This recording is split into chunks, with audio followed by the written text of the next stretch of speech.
What's good, my peoples? It's been a long time coming and we came. You welcome. Man, hey, peoples, y'all in for a treat. Y'all in for a motherfucking treat, boy. I got the boy Reezie in the building. What's the whole name? You go by Reezie Roc or by just Reezie? Reezie Roc. Reezie Roc, okay. Make sure I get it right. I don't want nobody to mess it up. So, yo, people, I got my boy Reezie Roc in the building. I met this talented brother a while back while we was doing extra shit on movies and stuff, but we moved on from that. We doing big things. But this dude, before I let him talk, man, this dude is one of the most cleanest, dapperest, most fashionable brothers I've seen on the gram and have met in person. I mean, God damn, man, I think this dude goes to the supermarket in dress shoes. God damn, I never see this dude slipping. Never see this dude slipping. He's an artist. He's an entrepreneur. He got a cigar brand, which we're gonna get into. And I apologize if I said it wrong. He got music coming out. I think you sponsor clothing as well, right? Or am I wrong there? Okay, you sponsor the clothing, but we're gonna get into all that. I got my boy Reezie Roc in the motherfucking building. How you doing, brother? What's going on, family? What's going on, people? What's going good? It's going good, man. Yo, it's been a minute. We haven't seen each other in a long time, but real. But I always see you on the ground working. What's up? In person wise, but I see you. Is you working? Yeah. Definitely. So what you been up to? Like, we're gonna get into a lot of stuff. And like I mentioned when we was before the call started getting recorded, you know, I like to talk a lot of shit. So it's gonna be uncut. So we ready for it. You know what I mean? I want people to know the real you. Real organic shit. What you gonna call it? I know you do the music. Let's jump into that first. And then jump into the music. Let's talk about your brands and everything. And then I want people to hear the story and hear how you deal with it mentally and the whole 9 yards. So tell me where you started with the music, or was music your first passion, or was it acting, or how did you fall into the music world? Oh man, and music. You don't mind, I got me a little drink here to toast to you, man. Hold on. Hey, put it on camera, baby. Yeah. Hold on. So go ahead. When you're ready, tell me. Definitely, music definitely was my first passion. Okay. Yeah. Like when I met you on the set, what set that was which one? The first one was the Survivor Remorse? Survivor Remorse. Yeah. LeBron James show. Yes. See, I remember. I fucked with you, man. I remember. I was only doing that just to politic and get in, you know what I'm saying? Because you know, entertainment is entertainment. Because I'm not just a rapper. I'm an artist. I'm an entertainer. So when you're an entertainer, you entertain. So that's like entertainment. So yeah, the music definitely was my first passion, but I am definitely overall entertainment. So music being your first passion, you give me, and I don't want to compare you to nobody. I'm just saying, you know, every artist has like somebody that they similar to, you know what I mean? Or that the fan relate them to a little bit, especially when they're up and coming. So you give me a super young Rick Ross vibe all the time. Like, man, yo, no disrespect to the big boss Rick Ross, but y'all, you fly. Like he could take some tips. You know what I'm saying? But what you would call it? Is it, you know, aside from Rick Ross, I'm sure you probably been mentioned that before, but who's somebody in the rap game, even if it's a singer or, you know, it could be any kind of music. What music inspired you to get into music? And then when you got into music, who's an artist that when you listen to them, you're like they inspire you to move forward? So surprisingly, the real person with Tupac and Master P, man. Like, hey, I'm a huge Tupac fan. Big. And is being a revolutionary and just being a guy coming up in similar areas that he's saying what he went through, I was going through at the time because he's much older than me. But, and I was legit listening to him, but it was like, dang, that's what he used to do. I got that going on now. You feel what I'm saying? And then seeing Master P, Percy Miller, just the same way and taking shit to next levels as being I hate using the boss word, but that's what he was showing us. Like, Yeah, you can come from this right here and be your own boss. 100%. You can come from this and be your own boss. And so P always gave me inspiration. Like, yeah, I can do that shit one day. You mentioned Tupac in there as well. A person like Tupac, which I'm sure he was a person who was dealing with a lot of mental stability. And when I say mental stability, for those that might, when you're on the internet, want to misconstrue my fucking words and shit, I mean mental stability. Like, I'm sure he was going through a lot. You know, his mom was. Everybody knows the Tupac story, so I'm sure he was being tough on the outside, but inside he's dealing with something else. You know, so being that Tupac was one of the people that inspired you. I'm sure getting into the music biz, which I'm in the music biz as well, it's a challenging task, and you know it's very competitive. Sometimes people don't want to give you damn props when you know you earned them, and for some reason the rap game is that one game that people try to play you the most, knowing you that dude. You know what I'm saying? So how do you deal with when you first got into it, and then when you start learning how the game was? It ain't all, you know, street. People who try to play you, people being, you know, trying to hold you back or whatever the case is. And not only that, but also let me know how you deal with trying to come up, whatever struggles you went through when you was down, how the music kept you going, why you kept going, why haven't you quit? And, you know, when you got to where you wanted to be at, what was the difference in feeling from down here to up here? Like, what keeps Reezie Roc going when the chips are down, so to say? Well, you know, first and foremost, man, music, the main thing that kept me going.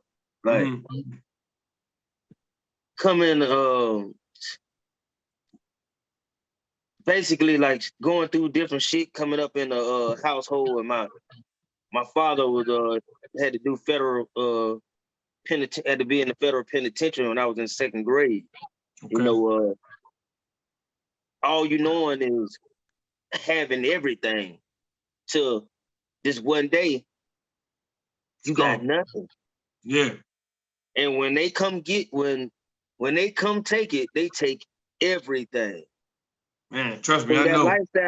That lifestyle that all you knew at a young age, that's what I would wish that on nobody. I'd rather be broke first, and then become rich instead of rich, then broke. I agree. And then you have to figure it all out on your own again. You know what I'm saying? But yeah, that played a lot mental in my head, because by that time I was brainwashed by the masses. You did? Like, I still remember back when I was like in the 5th grade, bro, and you probably the only person I told this. You the first person I told this on an interview. In the 5th grade. Hey, it's exclusively here on We Alive and Living. We getting it. Go ahead. In the 5th grade, I was so spoiled before my daddy got locked up. And right on when my daddy got locked up, all my uncles that could have took over, they all got locked up at the same time. So that means me being so spoiled, I was so stuck on being spoiled to my mama was just hurt. My mama wasn't used to working because she was spoiled too. So it wasn't that about no work for her. You know what I'm saying? So she ain't had no job or whatever. So she had to give me what she could. So I remember she tried to buy me some felines or something like that. Which is nothing wrong with felines, especially not back then. I was in the 5th grade. But I was so spoiled, if it wasn't Jordans, I wasn't wearing them. So I remember 5th grade, I went to school because just because I didn't, and my feet growing now, I'm in 5th grade, so your shoes and feet grow. You're a growing boy. I wouldn't get no felines or Reeboks so bad. So I went to school with a big ass hole in the bottom of my shoe, bro. And I still remember trying to walk and hide that shit at the same time. You feel me? And one of the little guys, they at this new school too, because I had got my mama made me leave my grandma to come stay with her for a year because I was raised by my grandma too. So this new school, I'm a brand new guy. I'm trying to hold these shoes together, tearing up. And one of the guys, I guess we all stand in the projects now, but his family had a little more, you know what I'm saying? Because I guess somebody in his family probably doing good or something. I don't know what, but he spotted that hole, boy, and I had that hole in my shoe. Boy, them motherfuckers laugh at me. Tore your ass up. Tore my ass up. I'm coming to this new school thinking I'm the shit, and I got a hole in the bottom of my shoe. Yeah. Hey, but that give you a foundation though for who you are today. Now let me tell you, I'm a natural born hustler. Yeah. So this fifth grade, I went home. I thought about that thing, bro. This I know I'm ahead of my time. I thought about that thing and I say, I gotta do something. I can't wait on my motherfucking dad to come home. I can't wait on my uncle or nobody to come. Fifth grade. Yeah. I gotta do something. I met one of the dope boys in the neighborhood. And I told him, I got a hole in my shoe. I got to do something. Can I do some type of chore, some type of favor? I need to get me some shoes. And by this time, right, he was like, yeah. And mind you, this guy was a homosexual. Okay. A proud homosexual that sold drugs, and they feared him because he would hurt something too. Like, real. Yeah. And he said, you know what, little T, I got something for you. Gave me the little job. I got me a pair of J's. And I've been a man ever since. And I've been a man ever since. That shit changed everything. Ever since, bro. I'm telling you, all the little chicks that laughed at me and everything, oh man. Do you I already had a little swag. I just had holy shoes. So once I corrected that, it was over with, man. I've been the man ever since then, man. And I ain't never looked back, and I knew the hustler ever since then. Since then, I ain't never waited on mama or daddy ever since then. Even though my daddy came home, he helped me out. You know what I'm saying? Yeah. But before he came home, I ain't shit. Even when he came home, I still was grinding. And he praised me for it, you know? Hey, you got to. Yeah, man. He come home, it's like whether or not some people might agree on how you was getting the money. But from a dad's point of view, it got to be, from his point of view as well. I'm sure, if he could do it a different way, he wouldn't leave his kid, behind because of what happened. So I'm sure, even though in his mind he knew you went about it a certain way, he still was proud and happy that his boy was able to stand on his 2 feet while he was going. He could have came home and things could have been crazy. When he came home, man, I've been cutting grass, sweeping hair in the barbershop floors. The thing people don't understand, selling bootleg CDs. The thing people don't understand as well is when you do something like that. This is the part that a lot of people that don't come from like the cultural background like we do. They, I'm from the Bronx and the projects as well, so I can relate to your story on an extreme level. I get it. I know you can. I know you can. I know, I can. We spoke before, but this is about you, but trust me, I got stories that can relate to that story very well. And what resonates with me with what you just said is that a lot of people don't understand that they see it like, oh, you did this and that to get by. You ain't shit. But they don't understand, like, look, I did what I did to get by just to get me a little bit up here. And then once you get it, you correct it. You started, like you said, you were sweeping floors. You wasn't hurting nobody. You was just doing what you had to do, even if the first step might have been in what they consider the wrong way, whatever. But sometimes you got to take the first step. It couldn't have been no wrong. It couldn't have been no wrong way because ain't nobody was helping me. Exactly.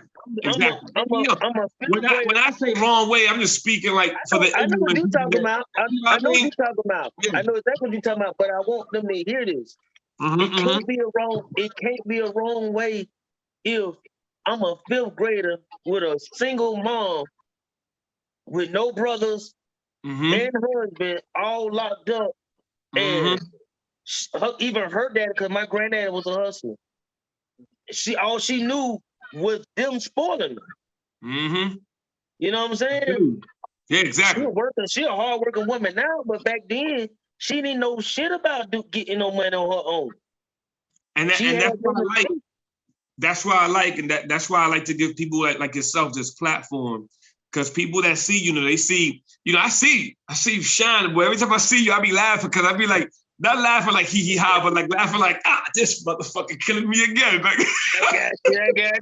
I'm like, yo, I'll be so proud of people I love, man, and people I respect. That man. Sometimes you be so proud that you be mad about it. You're like, damn, this nigga don't stop, man. Shit. Where this motherfucker go? Like, give me a break, man. Shit, I'm down today. He gonna come here with the hats and shit, the cufflinks. I be like, damn. But what I like about that shit too, man, is the fact that when I see that, I be like, damn, bro, like, this reminds me, like, even if I'm slipping or I'm not slipping, yo, the hustle don't sleep.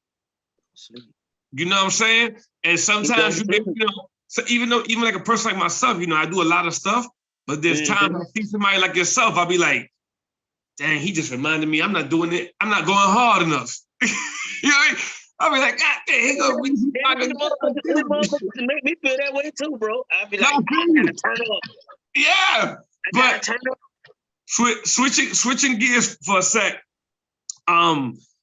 And I'm glad you told that story, because again, like I said, this platform, it's to shed light and give people their roses on everything they're doing, their hustle, your music, everything. But the source material of my podcast is to really touch base on the part nobody sees. You know what I mean? No, people see people like yourself. I gave you a story I ain't never gave. And I appreciate that, now, bro. I appreciate that, because now I already respected you here, but now I got it way up here, because now every time I see you, I'm gonna be like, yo, that's that fifth grader with the Jordans and the holes in his Jordans. With the holes, I'm telling you.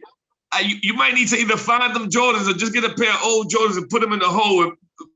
And I like that idea. On top of it.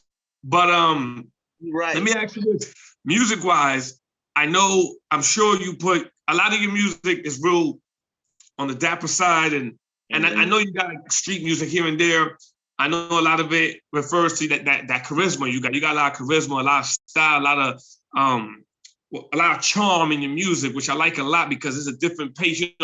Everybody, especially rappers, everybody want to come out, I'm hard, I'm the best, I'm a killer. And I'd be like, oh my God, man, if everybody's a killer, man, who's dying? If everybody's a killer. So seeing your music, I like it because I see something different every time. And it's different than I don't look at it like, oh, this is just flashy music. I never look at it like that. It has this tone, this street element that you could tell, like, yo, this guy is real flashy, but he about the shit. You know what I mean? So knowing your past and the extra information you gave just now, what parts of your music motivate you into, like, what parts of your life do you put into your music, and what new music do you have coming out now? Cause I know you have a mixtape coming out. Your third one? Is it your third mixtape? I'm not mistaken. No, this I got a compilation. I got a series. Me and DJ T Money. We do. It's called Cigar Music, and it's the third volume of it. Third volume. I apologize. Yeah. Okay, third volume. Okay, of Cigar Music. Cigar Music. Yep. What makes this third volume different from the last two? Like, what about this one? You're like you said a minute ago. You're like, I'm gonna kill him with this one. What's different with this one here? And where do you want this project to escalate you to next? We make it different. For one, my circuit done got bigger. Like, I'm a tastemaker. I'm a mogul in my state. So like now, when I told them I was transitioning to this dapper shit, they kind of like, yeah, all right. But it's just like, all right. They ain't quite see it. But now, volume 3, after I just released Dapper Season, that was all me.